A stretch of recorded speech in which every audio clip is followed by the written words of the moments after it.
What's good, everybody? My name is Austin Simmons, aka Ace. I'm a rapper slash teacher slash father slash husband slash geek. You already know what it is. You see JJK in the back. You see fucking me in anime form, Spider-Man, and the Rams, just to offset the nerdiness just a little bit. But yeah, today we have me and Clarks and Rex, and I know that usually my D&D content is on the Straw Hat Boys / Get Wrecked channel, but I'm actually going to be making some changes that we might get into a little bit later. But yeah, I'm excited to talk about the endeavors associated with this video. Oh yeah, I can't wait to get into this. It's gonna be dope. Hi, I'm Clarkson Reck, and I'm definitely not Austin Simmons, but next best thing, right? Today we're here to talk about what's coming next over here on this channel, and yes, you will be seeing a lot more of me as we talk about the next D&D campaign that you're gonna see right after this interview. More after this. Yeah. All right. So, well, as you heard, and at least not from my intro did not give enough away. Now that I'm realizing it. But yeah, we are doing a new campaign, and the campaign will be on the Austin Simmons channel. So what I'm gonna start doing is having D&D, anime, fucking reactions, and my music all in one kind of spot. Kind of taking a inspiration from Russell's YouTube channel. He has everything in one place, and I just think that's just easier for me, and I can kind of cross promote audiences. So music people will see the D&D stuff, and the reaction people will see the D&D stuff. It'll be awesome. So with that being said, yes, we are starting a new campaign, and I'm really fucking excited about this because I've done quite a few one shots with you. And all of them have been lit. And so this one is going to be a long-term one, and so this should be good. I'm super excited to start this campaign, especially because this is an idea that I came up with back in like 2023, and I kind of had to shelf it just because the group that I wanted to run it with, this was actually meant to be my wife's first campaign, and we did like half a session of it, and then the whole thing kind of just dissolved into like, oh, I'm not free now. Yeah. Like, and I'm not gonna lie, like when I shelved this, it definitely hurt my heart because there was so many cool ideas and like so many cool concepts that I was super ready to explore, and I just never got the chance to. And as soon as Ace hit me up and he was like, hey, would you like to DM a long-term campaign for us? Immediately I was like, I have one ready. We can start this next month if you want to. I have this thing I've been sitting on forever. Let's just fucking do it. And yeah, now we're here. And I mean, when we got on the call, when we talked about it on the call, you basically had said that we could start like whatever, low key, because it was already already. Because the thing is, I thought that we were going to be, I thought that I was going to be putting a lot on your plate like abruptly by being like, yo, I have this idea, but also can you DM, and it's going to be a whole group campaign. Could you do all this? But it was already, and so I was like, oh, nice. Okay, so this worked out. This literally worked out perfectly. It really did. It really did for two reasons. One of them you know about, the other one you don't. So I'll give you the inside baseball answer first. Okay. So at the end of last year, at the end of last year, we're going into this year, we wanted to make it a goal of ours, especially for me and Al, because we felt like we gave a lot of I don't knows, and we gave a lot of I don't think I'm availables to a lot of people that we wanted to work with, but like that imposter syndrome of like, I don't know if we're ready to do things like this. I don't know if we can like commit the time to it. And we both, me and Al, just kind of felt like, why don't we just say yes to more stuff? Like, we want to do the stuff anyway. Just we'll say yes, and then we'll figure it out. So that's the inside baseball of it, is like, we need to say yes to more shit. We need to like put ourselves out there more. And like the open answer of like why it came together so quickly was like, I genuinely love this story. I really do. And I like, I'm not gonna lie, like I have pages of notes of like, I have notes, I have crime family boards, like a fucking FBI investigation.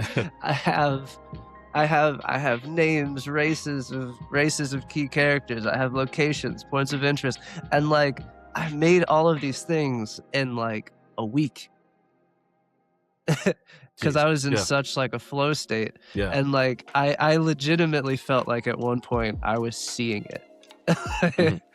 It's hard to explain, but like it was as soon as you hit me up and you were like, we should do something, and I was like, I already know what we're doing. It's fine. We're doing this. Well, with that being said, then, because I mean, I'm sure that the people want some context. I'm sure there's people watching that are on the edge of their seats. What can you give us some information about? I guess a kind of a small synopsis, if you don't want to give like too much away, of what the campaign entails. So, the campaign, which as of right now is called The Great Realm Expanse, is pretty much a kind of like what if alternate history story of Earth as the one that we live on. Normally, whenever we do D&D stories, we go to faraway realms, forgotten realms, astral space, everything like that. But I wanted to tell a more grounded story and pretty much bring D&D to us. So me being somebody that's from like the East Coast, especially like the DMV, the New York area, immediately I was like, what if, you know, everybody was talking about in 1999, as soon as 2000 hit, all the computers weren't going to restart, the apocalypse was going to happen, Y2K, everything was going to go crazy. And when the ball dropped, nothing happened. The computers pretty much went to 1201 and everybody went about their business. So what I wanted, the idea I had was like, what if something did happen? What if when the clock struck what if when the clock struck midnight, all of these series of natural disasters started to happen? Tsunamis, giant waves started crashing into coastlines, earthquakes that were ripping cities apart. What if the earth literally opened up and then these magical realms came to be? Mm-hmm. Almost like new continents that kind of expanded the earth that we live on. And what if magic was now introduced? And it really was a really cool thought experiment for me, because this isn't an unfamiliar story, because it's what I think we would do as real people if we were introduced to things that were way beyond our comprehension and we didn't understand. Mm-hmm. And how after, because our story takes place 30 years after this event, and how we would learn to integrate with magic, how it would affect our everyday lives, how it would affect the way the governments work, because essentially now you have 2 extra continents, 2 extra, like, pretty much countries, with these 2 magical islands that appeared, one on the East Coast and one on the West Coast. Yeah. So... and I like the idea of, because it's just now hitting me that, like, people that are watching the campaign really will be able to relate more and like put themselves in the world, you know, kind of a what if sense, because it's a modern day, but it's like it's right now, but with magic. Like, what would you be doing in this moment? And I think that's cool. It's literally 4 years in the future. It's 2030. Okay. It took us a couple of years to rebuild after all these natural disasters, and then we finally figured out that magic is pretty much in the world with these two continents that popped up. One one from the Feywild and one from like the traditional kind of like Faerun, kind of like high fantasy Exandria. So one is more like wild magic, one like with that Fey realm setting, and then the other one you have kind of like your sort of like civilization. You're imagine almost like a Baldur's Gate-esque city, where like they have their own technologies, they have their own kind of like that. When everyone thinks high fantasy, they think like this kind of like steampunky aesthetic, a lot of gears, a lot of they have technology that is infused with that magic, that arcaneness. So with both of them showing up in like these different areas of the country, like the world has to figure out how to live with this now because they're here. Yeah. Yeah. And that's a sick concept. The moment that you had told me about it, I was like, oh my gosh, this is fucking sick. Because the thing is, I went in thinking, oh, we're gonna go back in the medieval times, like the standard shit, and it's gonna be cool. Cause it's like I was already thinking, it'll be cool because it's gonna be a bunch of niggas playing anyway, so it's already gonna be like it's already gonna be like different. But then you put this extra layer of differentness on top of it that I liked a lot. And I think that it'll also be easier for, and I told you this, that it'll be easier also for like the players to immerse themselves because they're familiar with the world. It's just it's kind of the world we're living in, but just kind of added things into it. So yeah. It's one of those things where whenever we do like D&D and fantasy, we kind of have to put ourselves in a different mind state than we normally have. And like, what's it gonna be like when you're doing a heist type like encounter and you have to now worry about security cameras? Yeah. You know what I mean? Yeah. Like, what's it gonna be like when you want to contact somebody and you don't have to use a sending stone as long as you have phone service? You just pull out like a cell phone. Like, you know what I mean? Yeah. And then it's also gonna be fantasy enough that like if you're rolling, like I wanted it to be like, I always had this vision. Anytime I think of New York, I think about like the subway system and like how in the subway you can have like a homeless guy taking a piss in the corner. You can have a businessman wearing like $10,000 shoes with a briefcase next to like a single mother breastfeeding, and then like pretty much it's such a diverse group of people that all kind of take this one means of getting around. So like I wanted it to be a thing where you could get on a train and then you're squeezed in between a businessman and like an ogre.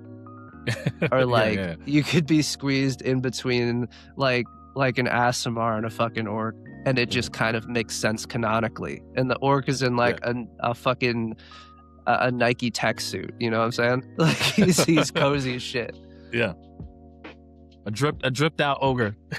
Would be fucking sick. Yeah, that's you can already kind of see it. Like you step onto a train car and you just see it. Yeah, just wild shit. So just add fantasy elements into it. Now it's even more wild.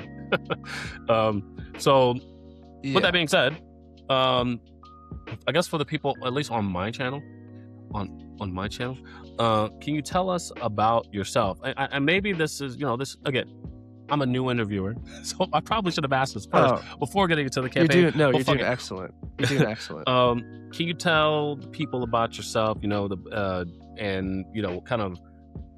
kind of your experience, I guess, with D&D, right? Oh man, you are going to be greatly disappointed because my experience does not stretch very far beyond the point that you know me. So, yeah, we started the podcast maybe 2 years ago and just spent maybe a year to 6 months just figuring out how everything worked. Honestly, a lot of really bad recordings that never got posted. But as far as that's the podcast side of it, but as far as D&D goes, I got into it. It was kind of a COVID hobby for me. I picked it up around then. It was one of those like after work, some of the guys that I hang out with, they were like, "Hey, we're gonna get pizza and we're gonna play." They were like, "We're gonna get pizza, we're gonna grab some drinks, and we're gonna play D&D." And I was like, "I like two of those things for sure." Yeah. And it kind of threw me off because like anytime like I don't I don't know how to put this, so I'm just gonna say it bluntly. Like anytime I thought of D&D in my head, I envisioned a bunch of white kids in somebody's basement. Yeah. And Well, that's the standard like stereotype. and right? that's kind of the standard. That's like the Hollywood thing. But like Yeah. I was ignorant to it, honestly. So when they like a group of black dudes that I hung out with at work were just like, yeah, we're gonna go get pizza, we're gonna grab a couple drinks from the liquor store, and we're gonna play D&D, we're gonna go roll some fucking math dice. I was like, okay, well they're like, it has to be dope because like they're dope and they wouldn't be doing it if it wasn't. Yeah. So we ended up one session lasted like 5 hours, 2.5 of it was just fucking laughing. And I was hooked ever since. And thanks to Critical Role and Dimension 20 and Worlds Beyond Numbers, God, there's so many. Because anytime I find a hobby, I fully it becomes my whole personality. So I just fell in love with it, and I've always loved like the art of storytelling. And I just, after like my third session being a player, I was like, how do you come up with stories? And whenever you ask that question, your DM's gonna fucking like, they're gonna go all twinkly eyed like in the cartoons, because now they get to make you a forever DM and you'll never be a player again. Yeah. And then from there, that was about it. I got the rest of the podcast into it. We did a Dante's Inferno style campaign. That was their first campaign. I've talked about it ad nauseum on my channel, even though I hate talking about it. Yeah, in the interview because when I was on your channel, the interview you were talking about it, and that's kind of honestly, that is kind of what cemented in my head that okay, at some point I need to do a long-term campaign with Chillin in the party at some point. Like I so real quick, just I know I kind of it's fine. It's an ongoing joke that I don't like talking about it, but honestly, I put my foot in that shit, dude. It was really good. It was really good. So when you had told me about it, I was like, in the interview, I was like, in my head, I'm like, at some point we got to do some kind of campaign. So I'm not going to sit here and lie. This was semi-orchestrated. This is long-term orchestrated up until I was just waiting for the perfect moment to ask you to make this happen. But I literally knew after that interview that this had to happen at some point. Yeah, and I think because I had never finished a campaign other than the Dante's Inferno one. I had run a couple one-shots that that was the only campaign I ever finished. I thought one-shots would be less intimidating, so I kind of learned DMing backwards because I learned how to do one-shots first. Yeah. and then I learned how to DM a campaign. Mm-hmm. So like, if I had to give any advice to anybody that's learning to DM, don't do that. Do it the right way. Don't do what he did. All right, yeah. Don't do what I did, for the love of God. You've been playing D&D then for longer than I have. We've probably been putting up D&D content longer than you guys, but you've definitely had more play experience. Because I started 2022, I think, is when we started playing. Okay. So like, I got about 4 years of experience. Yeah, around the same time, honestly. Around the same time. Yeah. So, basically, in the back of my head, I've always been kind of like, damn, this looks kind of cool, but I didn't have a whole lot of friends that played, and there was kind of that stereotype of black people don't play D&D, and am I going to be judged for this? There's always like that in the back. I don't know, culturally, and this is a problem with black people, I'm going to be honest. It's like sometimes you get that cultural like, is this like outside of too outside of my culture that I'll get made fun of? Like I don't know if I think it's It's partly that, but there's also just this innate thing where like I feel like us as Black people are too fucking cool for our own good. Yes, exactly. Yeah. You know what I'm saying? Yeah. Like we kind of have been held up on this pedestal like, hey, Black people are culture pushers. Like, we know what the cool shit is. We know where the dope shit is. People come to us for the dope shit. We're the funny ones. We're the entertaining ones. We're the ones who are good at all the fucking sports. Like, and that's just fucking baseline. So like, that's like, everybody says that. Like, being a Black dude that's not good at basketball is a fucking curse. Like, it just is. Everybody just expects it. You will not be last picked at the fucking fucking YMCA. It's not gonna happen. Like, they're still gonna pick you even if you're trash, just off of pressure alone. You know what I'm saying? So like, I feel like more recently with the internet, everyone's kind of like dropped the facade of like, we have to be super cool all of the fucking time, and I'm too cool to do like fun shit. I feel like, especially with the growth of like RDC and different like Black D&D channels, and pretty much the popularity of just like Critical Role and Dimension 20 selling out Madison Square Garden, like, the fucking secret's out, man. The shit's dope. Like, the secret's out. Yeah. And I think, I mean, obviously there is like Black D&D creators out there, but there is still like in super mainstream, like I'm talking like at the pinnacle peak, there is that little gap, there's that little opening. And I'm gonna be honest, and I think that this is a gift and a curse. I am delusional when it comes to like my ambitions. And I have high like I have a high, I don't know, I have high ambitions. Like, and so to me, I'm like, well, if not, why can't it be me?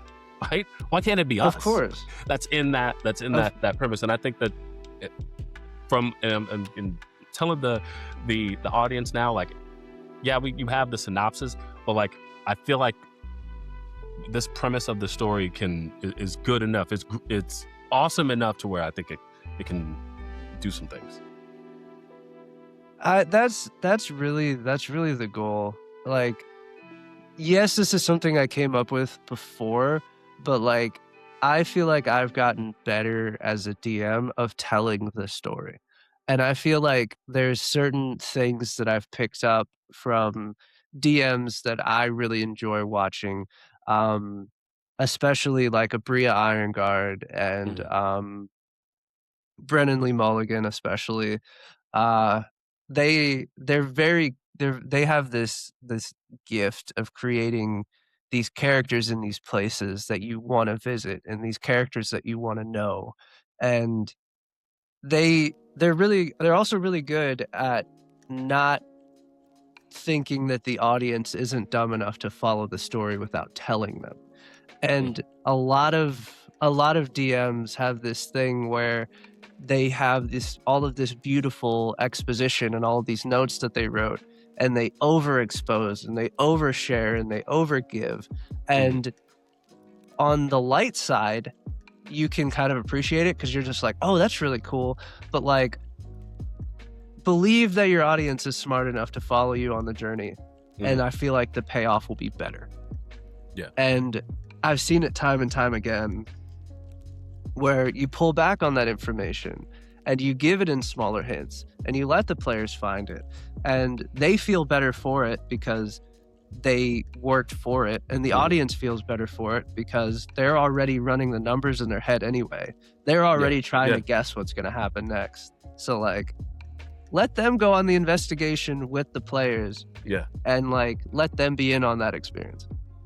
Yeah, I agree with all that. That's awesome. And that kind of leads to my next question, which was, what is your DM style, right? And I say this because, you know, and I know I've watched and played, you know, with you DMing, and you've watched some of my campaigns. I know that we are slightly different in the at least in the visual aspects of it.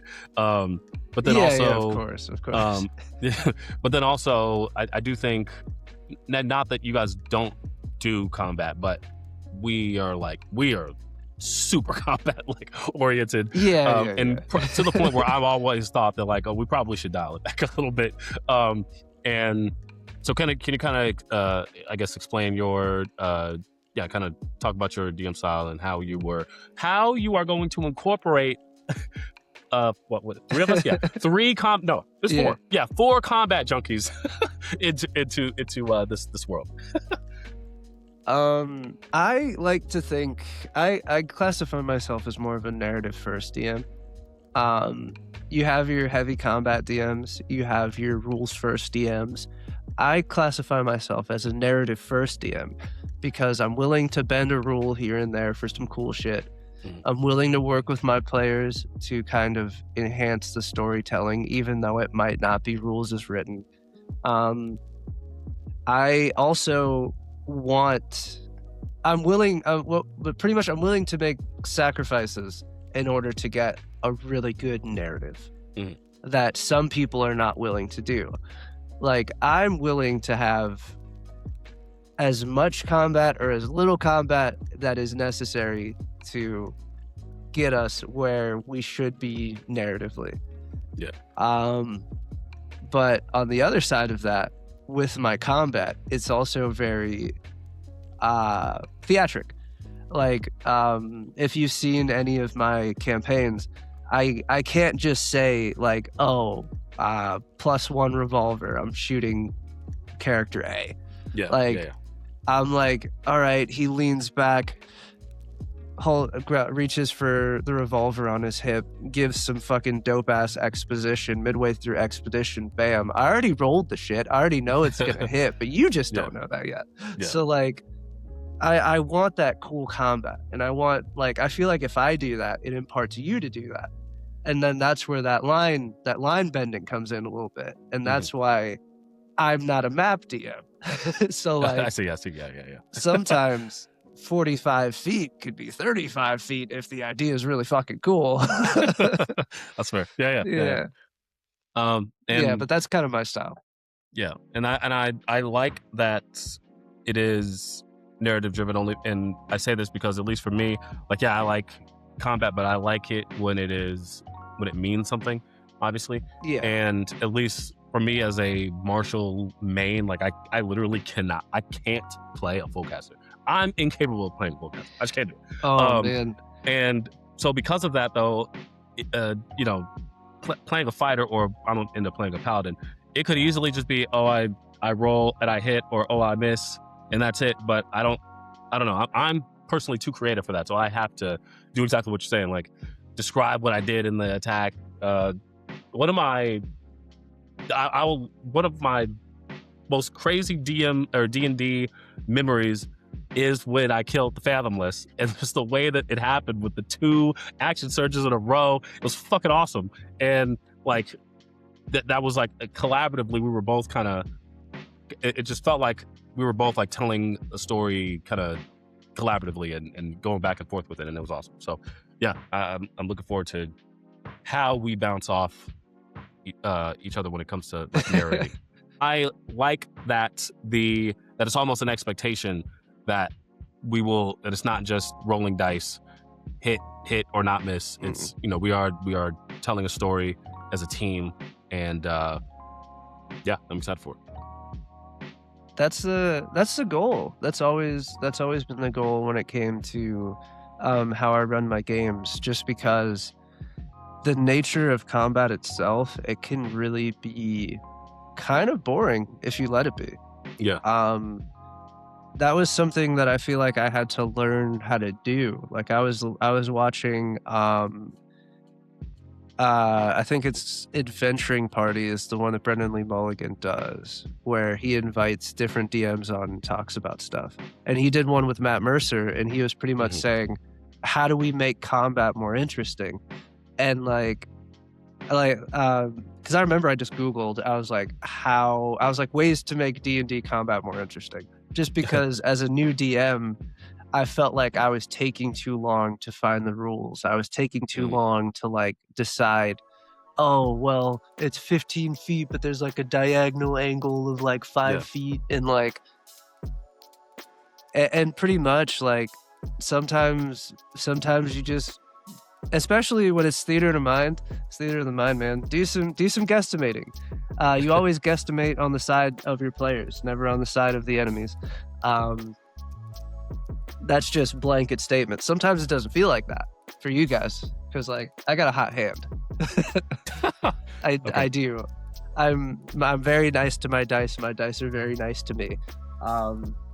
So sometimes it doesn't feel like it, but like I always, if I'm gonna fudge it, I fudge it on the side of my players. I never fudge dice rolls. I fudge distances. Okay. But okay, that's fair. it's always to get to like really cool combat moments. Like in our last campaign, there was a moment where one of the werewolf characters kind of like went berserk and attacked like the bad guy. And that character, like just to like open the DM curtain, was a character that I made for a different one shot that I was supposed to be a player in. And it was I think it was, because I have it here, because it was a monk, but he was a, one second, because right here, he was a Leon monk, so like he was like the lion. Yeah. Yeah. So pretty much I reflavored it as a werewolf, but it's pretty much a champion fighter monk. And I never got to use this character because the one shot never happened.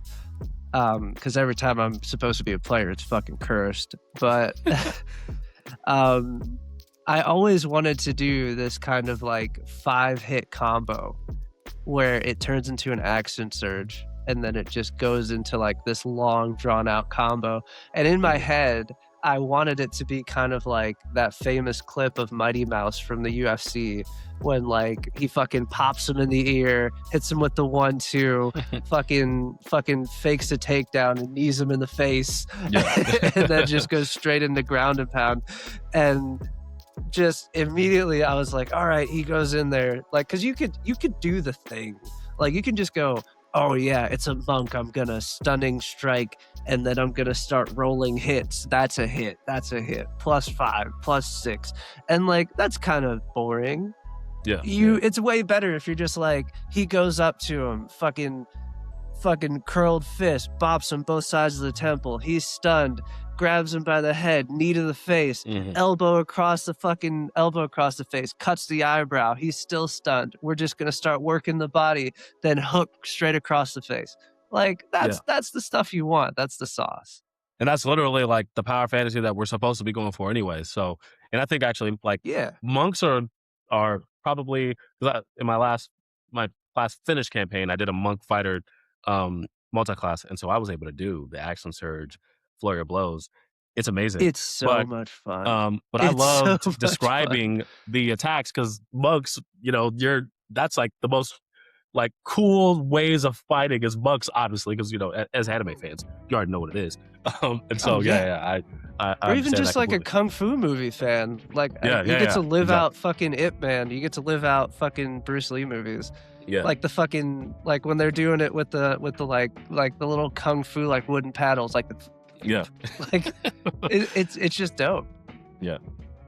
And it does lead, at least to me, like I'm excited to play a paladin simply because I like the idea of just a massive like super move. So like I'm picturing, because I found brass knuckles from the pugilist book that you have. So, and it's a light weapon, and so I'm using a light weapon and the pugilist. So I'm dual wielding, but not really. Like I have an unarmed attack, but it's with a brass knuckle, and then I have a sword. But like So I'm probably going to be smiting with a punch quite a bit because I like the idea of doing a Falco punch. Like I want to smite using Falco punch, and I cannot wait to do that. And honestly, especially considering that that's sick. That's sick. Yeah, exactly. I can't wait to fucking do this, and it has the push mastery too. So like I can punch somebody and they're gonna fly. Let's fucking go. I'm excited for this. Yeah. Like that's like my biggest thing. Like when that happens and it crits, I'm gonna lose my shit. And like as the DM, I want you to have those moments. Like I'm rooting for you to have those fucking moments because it makes it good. It's a collaborative story. Like you guys are telling this story as much as I am. So like when I hit you super hard, even though you're getting hit super hard, there's still a part of you where it's like, damn, that was kind of cool. Yeah. Like that was, you might not say it in that moment, but like afterwards, you could be like, all right, that was kind of cool. Yeah.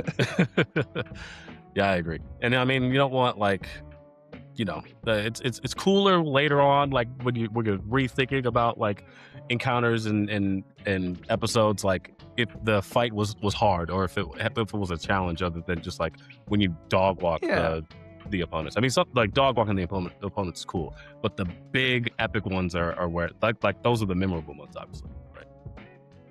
So yeah, of course. Like and like there's a difference between like a group bar fight and like a final encounter. Like like the group bar fight is meant for you guys to like showcase some skills, like whoop some ass, and we all have like a good laugh afterwards. But like the final encounter, like this is the moment, like lock in, like somebody should be going down during this. Yeah, and I like that you have that mindset too, because I mean there are some DMs that are, it's like DM versus player, and I hate that. It's like, it's in the moments of the encounter, it's kind of DM versus player, like obviously, but like in the overall totality, like I know you as a storyteller have my back as the fellow storyteller in this moment, right? And I know that there's going to be moments where you let me feel like I'm powerful, but then there's also going to be times where I'm going to be challenged, and I like that because that's how it's supposed to be, right? Like Luffy, like that's how it's supposed to be. Yeah, like in just to give examples, like Luffy has his easy fights, then he has Kaido, right? Like so that's how it should be, I think, and just good storytelling, low key. So yeah, and like another DM that I'm a very big fan of, B-Day Walters. He has a way of like framing his fights in a sense where he'll describe the bad guy, and the more detail you get, the more seriously you should take the fight. And he's very good at conveying before combat even happens, like, this may not be a motherfucker you want to fuck with right now. And then like sometimes you guys will like weigh that risk option yourself and decide it's worth it, but like he's still gonna hit the shit out of you. He's he might not kill you, but that's his choice at that point. And I'm like still kind of going back and forth, at least on a couple things before we start, on how my like character is going to deal with situations like that, where I, as a person, as a player, know that he probably shouldn't do something, but knowing how I have him set up, he probably will do it anyways. So, for content. Yeah. Of course. And oh, sorry. Go ahead. Yeah. No, I was just gonna say, sometimes, so like D&D it's okay to touch the stove. It's okay to touch the stove because like sometimes it's meant for you to go into this encounter, lose and learn something, or like maybe halfway through the encounter, you were never meant to get the health bar to 0. Maybe you were only meant to get it a quarter of the way. Now this person understands that you're a threat for later and kind of makes a note of it. And then the combat just kind of ends. Not every combat encounter is meant to go to the death. Yeah. So with my character, he is, because I forgot to kind of go to touch on, I guess, my part in this. I am a paladin. Yeah. From the shorts that I've put on this channel, I'm gonna be playing a Oath of Revelry. So we are also using third party stuff, So which dope. I love because there's a lot of cool options on D&D Beyond that aren't like, it's like official but like not official. And so the Oath of Revelry is one of them. When I saw it, because I was like, this was, I don't even remember why I was looking at this. I was just randomly like looking at a new book I bought, and I was like, wait, I don't want to do anything else but this. This is amazing. and so basically it's just a party paladin. You took an oath to party and drink, and it goes well with the like flamboyant influencer big personality that I'm trying to go with this character. And his whole thing is to not same as you, to not give like too much information, but basically he's looking for more followers or to regain followers is really what it is. Yeah, of course. We could talk a little bit, like I said. Like we could talk a little bit about it, but like, you know, it's like the bullseye. Like we can talk outer ring stuff. Yeah. So basically, my guy is obsessed with being a social media influencer for reasons that he will convey in at some point when he gets his little backstory time. But I'm excited for this because he's also a UFC fighter. So you know, to hark back on you even mentioning that was sick. Which is why I'm using the unarmed strikes with the sword, because I'm excited for it. Yeah, and that's one of those things that we talked about during character creation, where we talked about it in the beginning when we started recording about like you can still have things that are familiar, but they're just slightly different. So like with it, we can't really go into your character's backstory, but like, yes, things like the UFC do exist. They're just slightly different. And then like, how would we adjust to things like that whenever now we have orcs and Azamar and elves and tieflings? Like it's not a very fair system of fighting. They can't be a part of that. So now we have different leagues, and maybe this one's a little bit shady. Maybe it's more of like a Fight Club vibe. You know what I'm saying? Yeah. One of those like speakeasy things. You got to know a guy to know a guy, and maybe you'll get a dimension door into the club. You know what I'm saying? Yeah.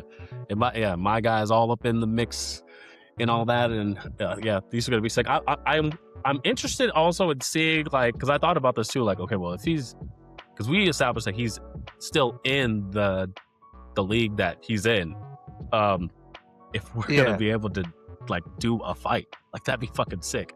If the only problem with that is thinking like metagamey. If like, what are the other players gonna do while I'm doing this one-on-one fight? You know what I mean? So I've been like that's the other thing that I've been struggling with. It's like trying to figure out how I would do that without boring the other teammates, you know. So I've done in the past, I haven't done it for the one that we recorded, but I've tried to do the short prologue.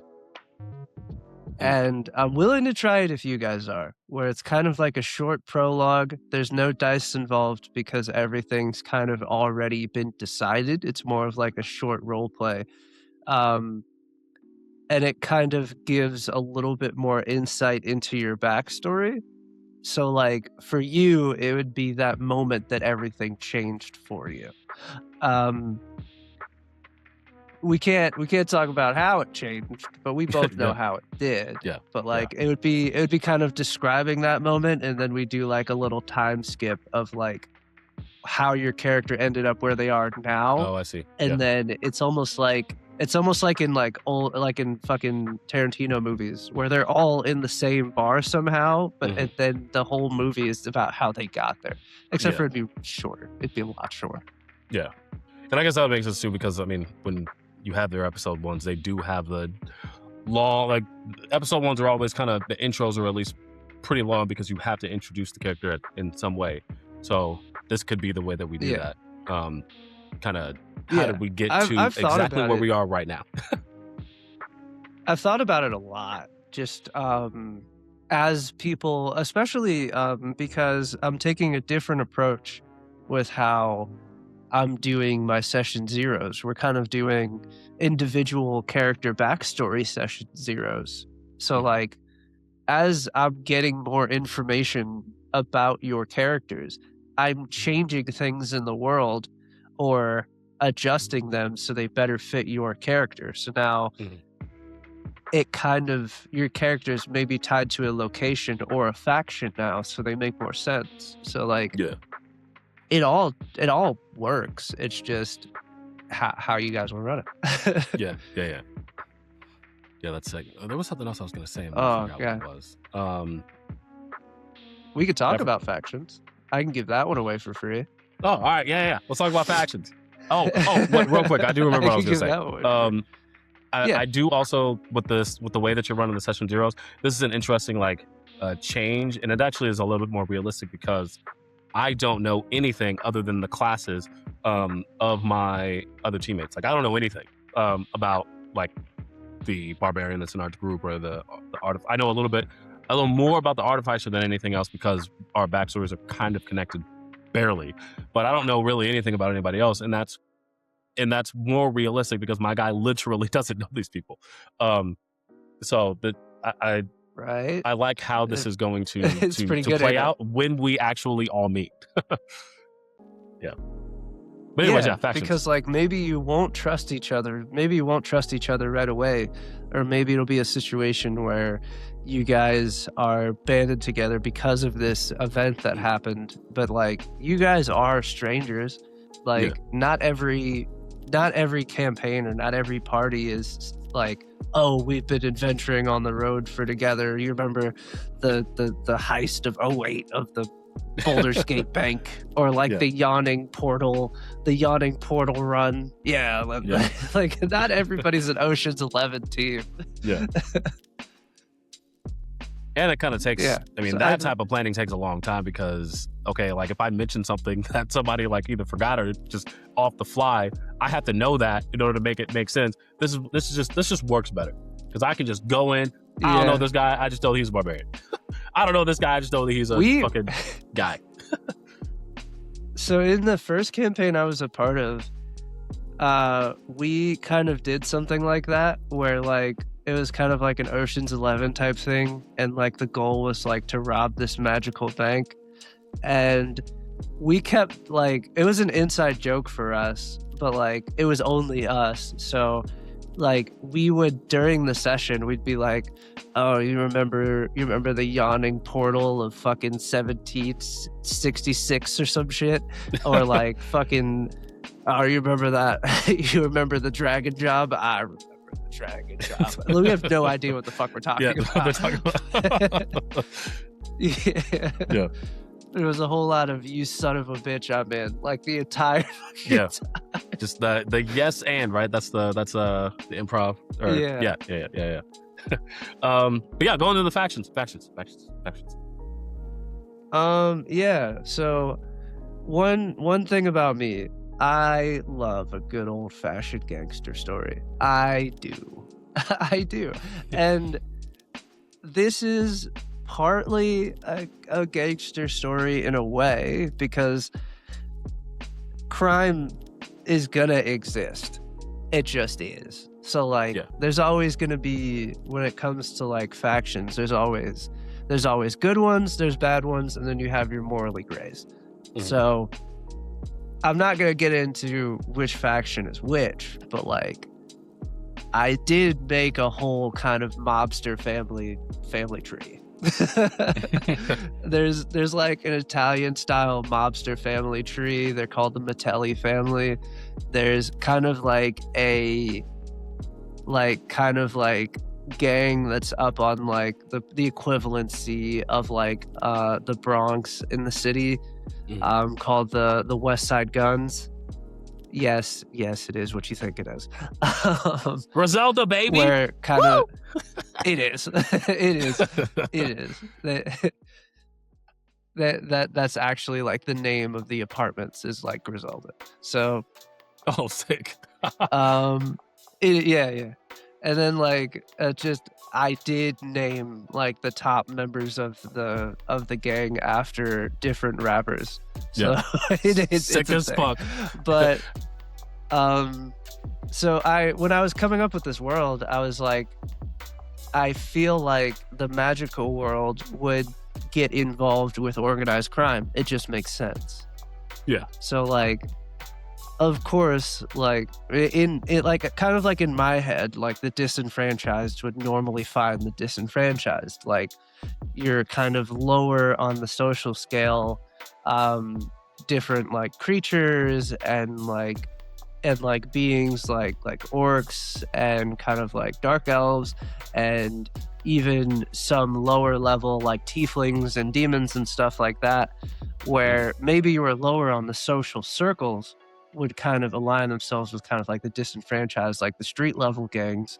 Then you have like your elves and your fae that are a little bit more trickstery may kind of align themselves with kind of like the mobster type families. And then there's like a whole Chinatown region, and this is the one that I'm like the most kind of not like proud of, but like instead of having one entity run Chinatown, it's actually separated into three. There's the Japanese Yakuza, there's like the Chinese mob family, and then the Korean Liamong, which is like the Korean equivalency of like the mafia. And this is like an area that's constantly at war, but like it's kind of like a Cold War. Everybody's talking about the peace and maintaining the peace, but they're all trying to like kind of backstab each other in a way. So that's kind of like its own ecosystem. And then I thought maybe it'd be really cool because it's Chinatown. So maybe you'd find like your Yanti there. You'd find your Dragonborn. Maybe some Hadozi. Maybe I forgot what they're called. The crow creatures. Yeah. So like maybe something like that are more like that kind of fit more into like that Asian mythology, kind of like Asian culture. But like it's kind of one of those things where since it's 30 years later, they have left their island, their continent, and they're integrating into society, even into like the upper rungs of society. So like of course there's like still the police, but then you can't call like the normal like NYPD for something magical related. So like probably the more civilized society from those islands probably integrated in with like the regular government too, to kind of form a task force, which I call the IRDF, the International Realm Defense Force. So they come in whenever anything is magic related. Yeah. That is out of like the purview of normal humans. And there's also another thing where when magic got introduced into this world, like that's when like 30% of mankind kind of just awoken to their magical innateness. Like people kind of woke up and started to figure out that they could use magic. Yeah, and this is why when you were explaining that, I remember when I was explaining it to JJ, he was like, so it's kind of like Bright. And I was like, yeah, but it's also kind of like MHA, where like some people, like a bunch of people just like gained powers, which is MHA, but and it's modern time, you know, it's like, which, and then that's kind of what got him kind of hooked, which, but it also introduces like prejudice because not everybody got them. Exactly. So like the people that were already part of a society without powers that didn't get powers are probably like, well, fuck them. They got the cool shit. Like there's still kind of like a social structure to it where like maybe the old racist lady on the train is now like, oh, there's black people on the train and there's an orc here. Great. Like it's one of those things. People, I can see definitely a situation where there's people that just hate magic in general, like some kind of prejudice term for magic users. I can see that being a thing as well. Yeah, of course. Like, like we're still us. Like I can't ignore that part of us. Like, like I'm I'm telling you, like with AI, we're already calling them clankers. Like, Yeah, you we're think already we calling them can clankers. let We already magical have a people term for slide? it, which is We wild. already can. And what was funny about at least my character also was, at first I was going to go, because I always go fighter. Fighter's my go-to. I've been forced to get off to not do it. Thanks to Jonathan, he's like, you cannot do a fighter again. You are not allowed. Yeah. And so, but what I was originally gonna try to do was do a fighter that I was going back and forth on him having magic, but I did kind of want to do like a cop. I thought that would be sick, especially with the concept that you had given, but it just made more sense with the other idea, and it just was too funny to not do with the paladin idea. But yeah, of course. And I've also kind of thought about in the future maybe there could be like an arc where, because I don't, again, and you don't have to tell me, don't tell me, actually, I don't know if there's any characters that in our party that are a part of the task force, but I could see a situation where I could make a situation where my character is like, why don't we team up with the task force, so let's for content. Let's be cops. Yeah, let's be cops for content. I will say that, like, so the way I'm trying to structure this campaign is kind of like what I did with my last one, where like I'm giving you guys more control than you think you have. And there's no worries with me telling you that, because like you can't fully see the strings, but like you kind of do have agency when it comes to where you want to go and who you want to interact with and in what way. Mm-hmm. Because I've tried to, I now create my stories in more of a modular way instead of a linear storytelling way. So instead of having story beats that get us along the path, I have points of interest, and I have NPCs that I have tied to that point of interest. I see. So like, I'll give you the scenario and I'll start you at a place, but like while you're at that place, I'll tell you about 2 other ones, and then you can probably gain more information and then hear about a 3rd one. But I'll give you 2.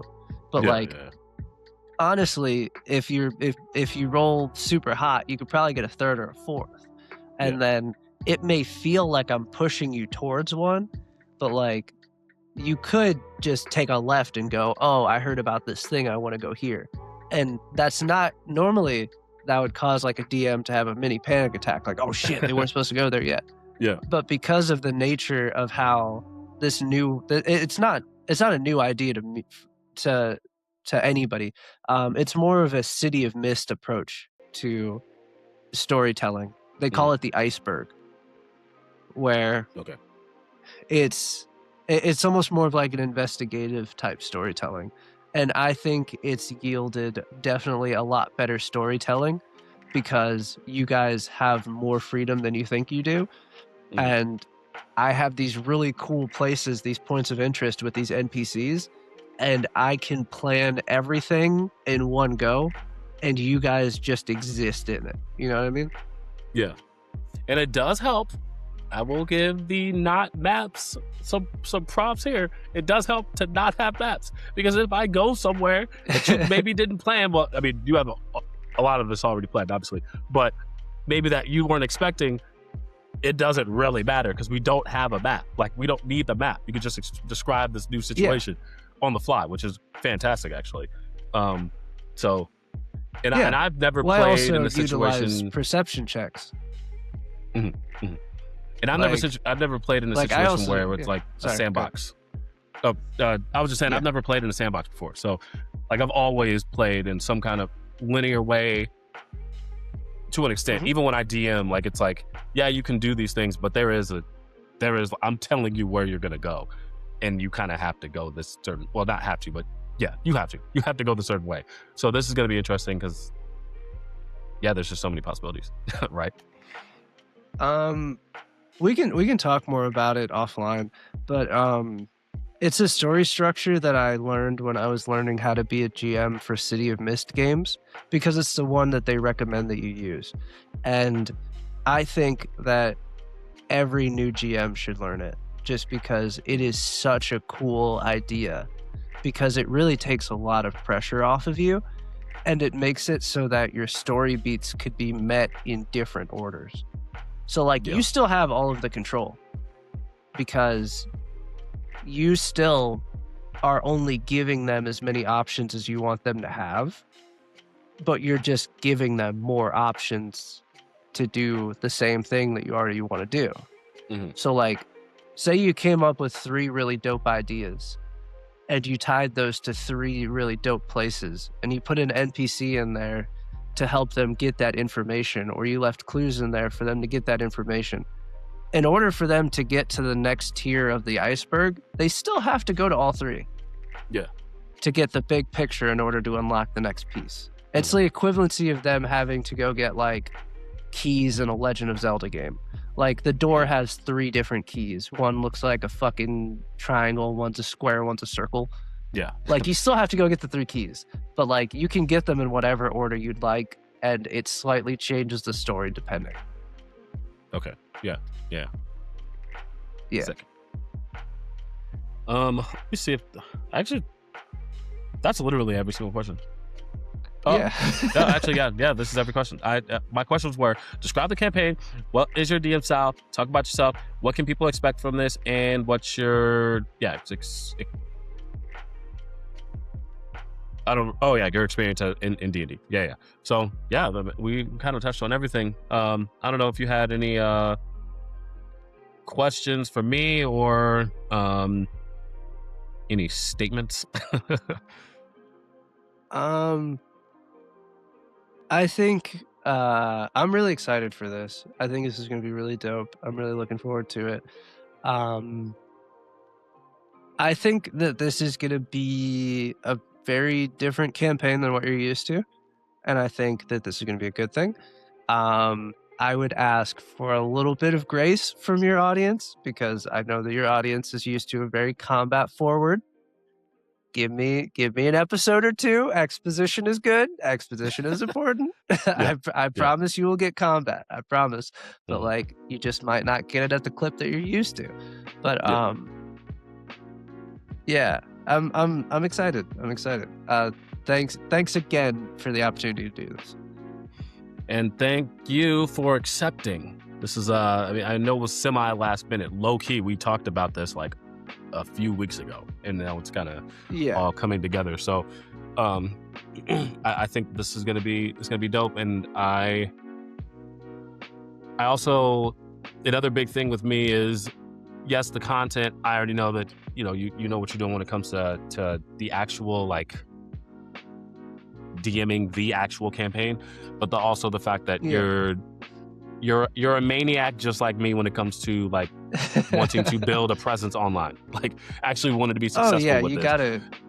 You gotta do the work, because like we're telling some really dope stories, and it's really cool and all that we're telling really dope stories, but like we record them for a reason. So like we want people to see them. We want people to see them. I want somebody to see me smite with brass knuckles. I want someone to see this. So yes, I agree.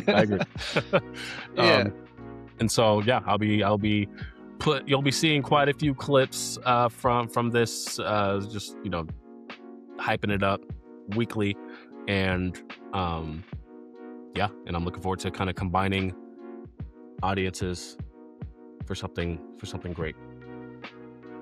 Yeah.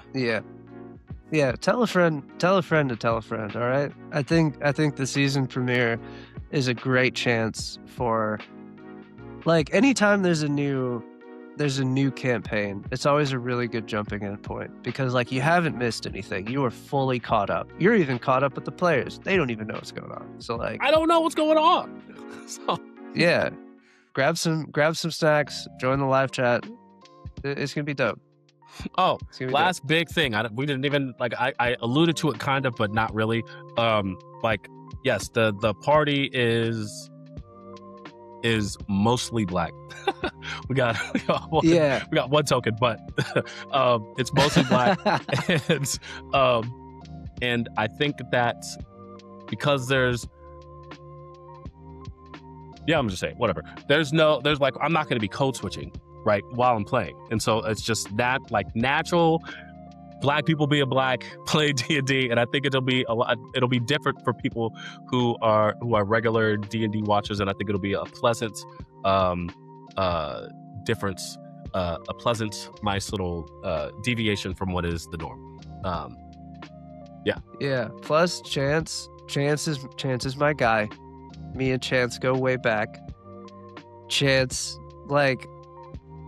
is just dope people. He's also from Louisiana, which is like one of the blackest places on earth. So like, he's with the shits. He's also one of the best role players that I've ever had at a table. He is good. Once he's in character, he stays in that motherfucker. His characters are fucking excellent. Yeah. Like, sometimes I feel like I'm trying to keep up with him. Like, it's nuts. I will say, because I saw the episode where I actually watched the episode where his character got introduced in your last campaign. Yeah. And yeah, I thought he was like a guest, but like he ended up staying. Is that basically what happened? So he wasn't there for the entire campaign, right? No. So he was supposed to be a guest character because, like I said, me and him go way back. Like we were both serving together in Japan back in like 2015, 2016. Like we go way back. Yeah. So he had, when we first started the podcast, I had asked him if he was interested. He's like, I just don't know if I'm available. Like, because I was like, if I'm building a table, I need him at my table. Like we'd played home games together. So I was like, if I'm building a table, I need him at my table. But I couldn't get him in the beginning. He was like, I can guest character. I'll find the time. I can give you 1 or 2 episodes every now and then. I was like, you know what? Just join. We'll figure it out. He did that 1 episode. That 1 episode turned into 2 episodes. That 2 episode turned into 3 episodes. And then he was like, you know what? We'll find the fucking time. We'll make it work. Yeah, we'll figure it out. Yeah. Well, that's awesome. Yeah, because he's good. From the couple episodes that I saw of him. Yeah, he is awesome. Oh, he's dope. He's dope. Yeah. All right. Yeah. Well, that's all I got. I guess I'll give some. Well, you give your closing plugs if you please. Yeah. So, if you're watching the full version of this and not the clips, like right after this, we'll be rolling right into the campaign. So, like, you'll probably have a break to pee and grab snacks and shit. Do that because, like, do that. This is gonna be super dope. I'm really excited. I feel like everybody is bringing a level of like storytelling and role play and enthusiasm that like I haven't even seen at my own table. So like even like we talked about his backstory and we were both just like, what if we do this? This would be so dope. This would be so dope. And like I'm telling you, if we can get all these things to translate the way I want them to, this is going to be something special. Yeah. Hey, real quick, have you talked to everybody already? Or are there still some people that you haven't conversed with backstory-wise? Al and Fist of Wakanda and Grind Time. Those are the 3 I haven't heard from. I've heard from so half. Yeah, have to go. But me and Al talked a little bit already. We have an idea of what he wants to do. But so it's mostly just Grind Time, and it's by the time this comes out, it's already figured out. Yeah. Sorry. I will say I randomly contacted Al today because I saw that he has 2 of the same cantrips, and I'm the type of nigga that tries to help out his teammates. I mean, like, I don't know again his backstory, but I do know what he's playing, and so I was like, yo, you should probably fix this. And he was like, no, don't worry. I am min max. He's like, I'm fully optimizing my character. I'm just going in steps. And I'm like, oh, okay. The last time Al played a cleric, it was the bane of my fucking existence. It was very beneficial for the players, but as a DM, he is really fucking. He doesn't like to play him too often because he always gets pigeonholed into it. But when he does, he's fucking good at him. Yeah, when he told me he's optimizing mid max, and I'm like, oh my god, okay, we're the same nigga. All right, let me fall back. Al's good. Al's good. Yeah, and he's fun to play with too. Yeah. So yeah, I'll give my quick plug. So yeah, I'm looking forward to this first episode right after this. So live will be on my channel, and then the VOD with all of the cool effects and stuff. And he does do nice effects. Are going to be on Chillin with the Party. So it's a true collaboration. They take a long time. They take a long time though. So like by the time the campaign's like halfway through, they'll probably get like episode 1 and 2. Oh. Okay. Yeah, fair. But it's fine. It's fine. It's one of those things where they'll be done as they get done. So like it's the equivalency of all my anime fans out there. If you want the sub version, I see. Yeah. If you're willing to wait 3 weeks for a dubbed. That's fair. Yeah. Yeah. And then and it's gonna be on the Chillin' on the Party channel, because I've been on the channel before, but it was I was promoting Get Wrecked. It's now going to be on the Austin Simmons channel. So yeah, just keep that and but you'll get the raw VODs. Those are also for your channel too. Oh, sick. Okay. Yeah, I only want the edited ones. Yeah. Okay. so it's all good. All right.